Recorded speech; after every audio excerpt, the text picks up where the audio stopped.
진해하는 국민 여러분, 안녕하십니까? 오늘도 여러분과 함께 기쁜 간증을 함께 공유하고자 합니다. 오늘은 탁구 선수로 유명한 현정화 선수에 대해서 함께 하겠습니다. 월드컵 한창이던 2002년 전 국민의 가슴을 설레게 했던 말이 있다. 꿈은 이루어진다. 36년 남짓한 내 인생 역시 이 한 문장으로 요약된다. 초등학교 3학년 때 처음 탁구를 시작하면서 내가 가진 꿈은 국가대표가 되는 것이었다. 나는 그 꿈을 고등학교 1학년 때 이루었고 그 후에는 세계대표를 꿈꾸었다. 그 꿈 역시 19살이었던 1988년 올림픽에서 금메달을 따내며 달성했다. 높은 꿈을 세우고 그것을 향해 최선을 다했을 때 꿈은 분명히 이루어졌다. 그리고 그 중심에는 하나님이 계셨다. 내가 탁구와 인연을 맺은 것은 초등학교 3학년 내 나이 10살 때였다. 인연은 아주 우연히 사소한 데서 시작되었다. 나는 만화나 영화에 나오는 아이처럼 운동에 천부적인 자질이 있지도 않았고 탁구라는 운동에 운명적으로 끌린 것도 아니었다. 당시 내가 다녔던 부산 대신초등학교 건물에는 탁구실이 있었다. 교실을 오갈 때도 탁구실을 지나다녀야 했는데 조그마한 공이 테이블 위를 톡탁톡탁 경쾌하게 오가는 것이 재미있어 보였다. 어느 날 탁구실 앞에 멈춰서서 시합을 구경하고 있는 나를 선생님이 불러세웠다. 탁구에 관심이 있으면 어디 한번 해보라는 것이었다. 그렇게 우연찮게 탁구실에 들어가서 공도 주우고 했던 것이 탁구에 발을 내디딘 첫걸음이었다. 탁구를 시작하고 얼마 되지 않아 수업 중에 장래 희망을 발표하는 시간이 있었다. 초등학교 3학년 어린아이들의 희망이란 대체로 비슷비슷한 것이었다. 그런 아이들 틈에서 내 장래 희망은 조금 튀었던 것 같다. 저는 탁구 선수로 국가대표가 될 거예요. 탁구를 시작한 지 얼마 되지 않았던 그때 내가 왜 그런 말을 했는지도 나는 잘 모르겠다. 그러나 나는 반드시 그렇게 될 것이라고 다짐했고 그 후 7년이 지나 고등학교 1학년이 되었을 때 그 꿈을 이룰 수 있었다. 취미나 운동으로 삼을 수 있었을 탁구에 본격적으로 빠져들게 된 것은 아마도 지기 싫어하는 내 성격 때문이었을 것이다. 난 어려서부터 욕심도 많고 승부욕이 강했다. 사소한 내기도 시합을 해도 1등을 해야만 직성이 풀렸고 경기에서 지고 나면 그렇게 분할 수가 없었다. 누구에게든 한 번 지고 나면 그 다음 시합에서는 반드시 안갚음을 해줘야만 했다.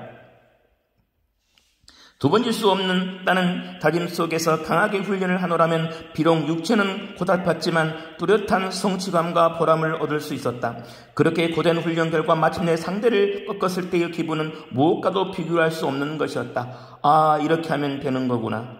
연습보다 큰 스승이 없다라는 말이 있다. 나는 그때 이미 그 말이 확실한 진리인 것처럼 몸으로 깨우치게 되었다. 승리의 쾌감을 맛보기 위해 점점 더 강도 높은 훈련을 했고 그러다 보면 어느새 새롭고 더 어려운 난이도의 기술을 자연스럽게 구사할 수 있었다. 내가 하나님을 알게 되고 믿음을 갖게 된 가정 역시 탁구와 떼어놓고는 생각할 수가 없다. 어릴 때면 흔히들 그렇듯 집 주변에 열리는 여름 성경학교에 다니기는 했지만 예수님이 누구신지 성령이 뭔지 아무것도 몰랐다. 그저 교회에 가면 간식을 먹고 친구들과 어울리게 좋았을 뿐이었다. 내가 하나님을 알게 된 것은 미션스쿨인 개성중학교에 들어가면서부터였다. 그렇게 신앙의 눈을 뜬 후 중학교 1학년 때부터 선수촌 생활을 하게 되면서 믿음의 선배들을 많이 만날 수 있었다. 힘든 선수촌 생활 가운데 신앙은 나에게 큰 위로와 힘이 되어 주었고 신실하게 믿음 생활을 하는 선배들을 보면서 어떻게 주님을 믿고 따라야 하는지 어떻게 기도와 말씀 생활을 해야 하는지 많이 배울 수 있었다. 합숙 생활은 어린 나이에 감당하기 힘든 것이었지만 내가 하나님을 깊이 만나는 데는 더없이 좋은 것이었다. 그렇게 나를 이끌어 주었던 신앙 선배 가운데는 훗날 서울 올림픽 여자 복식에서 금메달을 같이 땄던 양영자 언니도 있었다. 돌이켜보면 그처럼 좋은 믿음의 선배를 만날 수 있었던 것은 하나님께 받은 큰 축복이었다. 은퇴한 영자 언니는 자주 연락을 주고받지는 못하지만 가끔 한국에 들어올 때면 꼭 한 번씩 얼굴을 보곤 하는데 언니는 그때마다 나의 변화하는 모습을 보며 놀리곤 한다. 너도 이제 아줌마 다 됐구나. 어릴 때 단발머리 모습으로 만났던 언니에게는 아직도 내가 소녀의 앳된 인상으로 남아있는 것 같다. 힘들 때면 서로 기도를 부탁하고 중보해주는 언니를 생각하면 늘 하나님께 감사한 마음뿐이다. 언니와 함께했던 서울 올림픽 때를 생각하면 지금도 가슴이 벅차오른다. 새벽부터 일어나서 하루 종일 훈련에 매달려야 하는 괴로운 나날이었지만 당시 영자 언니와 나는 새벽 기도와 저녁 기도를 거의 빼먹지 않았다. 새벽마다 떠지지 않는 눈을 억지로 비벼뜨고는 새벽 기도를 하는 예배당으로 달려갔고 저녁에 훈련을 마치고 나면 물에 젖은 솜처럼 천근만근 무거워진 몸을 가지고 교회에 가서 기도로 하루를 마감했다. 힘들고 지친 만큼 간절한 기도가 흘러나왔다. 하나님, 이번 대회에서 저에게 금메달을 주신다면 체력을 닿는 데까지 평생 탁구를 하겠습니다. 탁구를 통해서 꼭 하나님께 영광을 돌리겠습니다. 하나님께서 기도를 들어주셨다. 그때 내 나이는 20도 채 안 된 19살이었다. 승리를 따낸 뒤 테이블 옆에 무릎을 꿇고 감사 기도를 올릴 때 하나님은 우리를 통해 영광을 받으셨다고 믿는다. 그 후 시간이 많이 흘렀지만 하나님은 내가 드린 기도를 잊지 않고 계셨다. 탁구가 너무 힘들어서 다 포기하고 떠나고 싶을 때도 있었다. 그렇지만 하나님은 나의 피곤한 무릎을 다시 세워주시고 탁구 테이블 앞으로 인도해 주셨다. 소원 기도를 반드시 이루게 하시려는 하나님의 계획 앞에서 내가 어떻게 그분의 뜻을 거역할 수 있을까? 내가 어리석게도 하나님의 뜻을 뒤로 한 채 내 생각과 욕심만을 따른 적이 있었다. 1992년 바르셀로나 올림픽 때였다. 나는 올림픽 2연패라는 큰 목표를 세워두고 있었다. 뜨거운 날씨와 강도 높은 훈련은 견뎌내기 힘들었지만 그 목표를 바라볼 때면 모든 것을 이겨낼 수 있었다. 새벽마다 하나님께 목표를 이루게 해달라고 간절히 기도했다. 그러나 막상 올림픽 경기에 임했을 때 나는 다식과 복식 경기 모두 중국의 덩야핑 선수에게 무릎을 꿇고 말았다. 국제대회에 나갈 때면 항상 가장 높은 자리에 올랐던 내가 동메달을 만족해야 했다. 열심히 준비했으니 괜찮다고, 나는 정직하게 최선을 다했다고 스스로를 위로해 봤지만 별 도움이 되지 않았다. 사람들의 관심과 찬사가 금메달을 딴 선수에게만 향해 있었기에 거기에서 밀려난 나는 무척 당황스러웠다. 급기야 그런 당황과 원망은 엉뚱하게도 하나님을 향하게 되었다. 하나님, 제가 기도했잖아요. 금메달을 따서 영광 돌리고 싶다고 했잖아요. 그렇게 매일같이 기도했는데 왜 들어주지 않으셨어요? 그런 상태에서 운동이 잘 될 리 없었다. 예전처럼 강한 의욕이 생기지도 않았고 시합에 집중하기도 힘들었다. 마음이 흐트러지자 바로 몸에 이상이 나타났다. 밥맛이 없어졌고 체중도 줄어들었다. 소화도 잘 되지 않고 허리 통증도 심해졌다. 운동을 그만둬야 할 때가 됐구나. 나는 어느새 은퇴라는 단어를 떠올리기 시작했다. 감독님께 내 뜻을 밝히자 심하게 반대를 하셨다. 너는 아직 한창 때라고 더 많은 것을 할 수 있다고 하시며 감독님은 내게 휴가를 허락해 주셨다. 잠시 운동을 벗어나서 푹 쉬고 오면 마음이 달라질 것이라고 하셨다.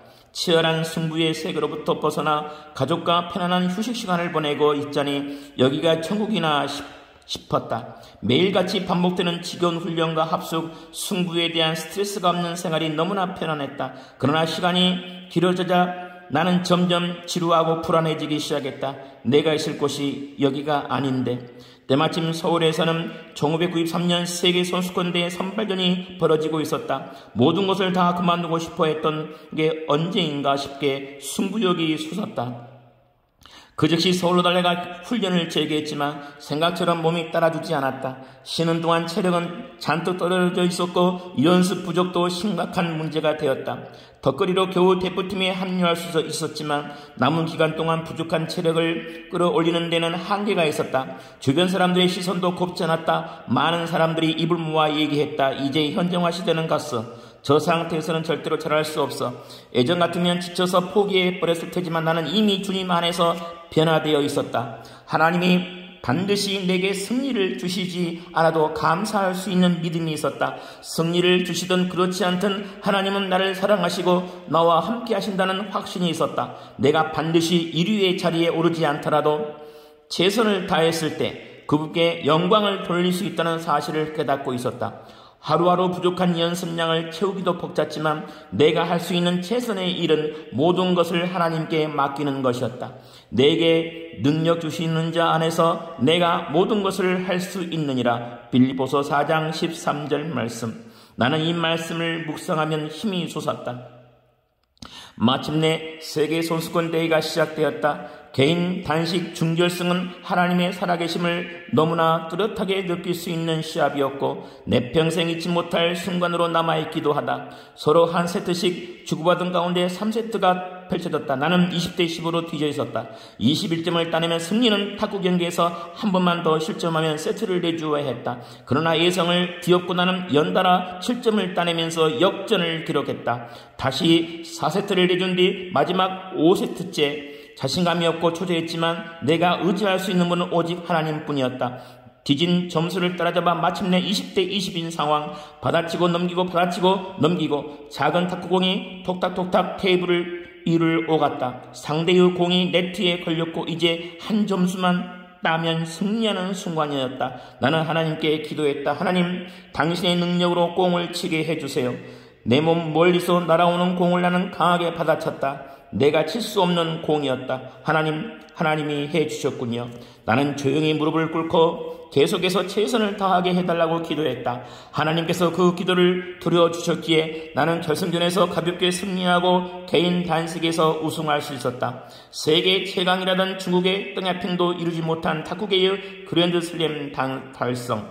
하나님께서 함께하고 힘을 주실 때 나의 마지막 목표가 이루어진 것이다. 하나님께 감사의 기도를 드리는데 그분의 마음이 내게 전해지는 듯 했다. 정화야, 너가 내 안에, 내가 너 안에 있어야 한다는 말을 이제는 알겠지. 너가 내 안에 있어서 기쁘구나. 하나님은 내가 나 자신의 힘과 능력을 의지하지 않도록 나를 넘어지게 하신 것이었다. 오직 하나님만을 믿고 그분만을 의지하고 나아갈 때 주님은 나에게 능력을 부어주셨고 크게 높여주셨다. 이제 나는 현역에서 은퇴했지만 지도자의 길에 들어서서 선수들을 가르치고 있다. 하나님께서 주신 탁구라는 달란트를 절대 놓을 수 없기 때문이다. 지난 2004년 아테네 올림픽에서 코치가 되어 후배들을 지도했는데 여자팀 선수 5명이 모두 독실한 크리스천이었다. 경쟁팀에 강한 선수들이 많이 출전했기에 메달 전망이 밝지는 않았으나 은메달 하나, 동메달 하나라는 좋은 성과를 내릴 수 있었다. 나는 비록 부족하지만 하나님께 나를 맡기고 의지했을 때 이만큼 사용해 주셨듯이 앞으로의 삶 속에서도 탁구를 통해 주님을 전하는 훌륭한 지도자가 되게 해달라고 기도한다. 나는 오늘도 하나님께 기도하며 나를 기다리고 있는 제자들이 있는 체육관으로 발걸음을 옮긴다. 감사합니다. 주정환이었습니다. 다음 시간에 뵙겠습니다.